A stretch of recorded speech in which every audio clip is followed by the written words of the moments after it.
பல நேரங்களில் நாம் ஆண்டவருக்கு என்று கொடுக்கும் பொழுது, நான் இந்த மாதத்தில் கொடுக்க வேண்டியதெல்லாம் கொடுத்து விட்டேன் என்று சொல்லி சில நேரங்கள் நாம் திருப்தி ஆவதுண்டு.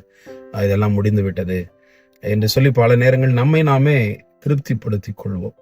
ஆண்டவர் நான் இடத்துல சொல்லி இருக்கிறதெல்லாம் நான் செய்து முடித்து விட்டனே என்று சொல்லி என்னுடைய மனதிலே ஒரு எண்ணம் தோன்றும். என்னாகும் 15:19 அங்கே ஆண்டவர் சொல்லுகிறார், தேசத்தின் ஆகாரத்தை புசிக்கும் போது கர்த்தருக்கு ஏறெடுத்து படைக்கும் காணிக்கையை செலுத்த கடவீர்கள். நீங்கள் ஒருவேளை உங்களை திருப்திப்படுத்தத்தக்கதான அளவிலே நீங்கள் ஏற்கனவே கொடுத்து இருக்கலாம் ஆண்டவருக்கு என்று. ஆனால் ஒன்றை அறிந்து கொள்ள வேண்டும், ஆண்டவருக்கு கொடுப்பது என்பது முடிவடைகிற காரியம் அல்ல. ஆண்டவர் உங்களை ஆசீர்வதித்திருக்கும் பொழுது, உங்களுடைய கைகளின் பிரயாசத்தை ஆசீர்வதித்து உங்களுக்கு பலனை அதிகமாக தந்திருக்கும் பொழுது அவருக்கு கொடுப்பதற்கு மறந்து விடாதீர்கள். இன்னும் அதிகமாய் கொடுங்கள். உங்களை எந்த அளவிற்கு ஆண்டவர் ஆசீர்வதித்திருப்பாரோ அந்த அளவிற்கு அவருடைய ராஜ்யத்தை கட்டுவதற்காக நீங்கள் செல்லுகிற சபைக்கு கொடுங்கள்.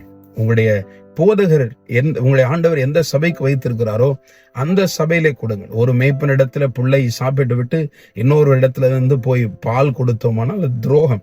ஆகவே நம்மை ஆண்டவர் எந்த மேய்ப்பனு கீழே வைத்திருக்கிறாரோ அந்த மேய்ப்பன் என்னென்ன ஊழியங்களை செய்கிறாரோ, என்னென்ன வேலைகளை செய்கிறாரோ அதற்கு நீங்கள் கொடுங்கள்.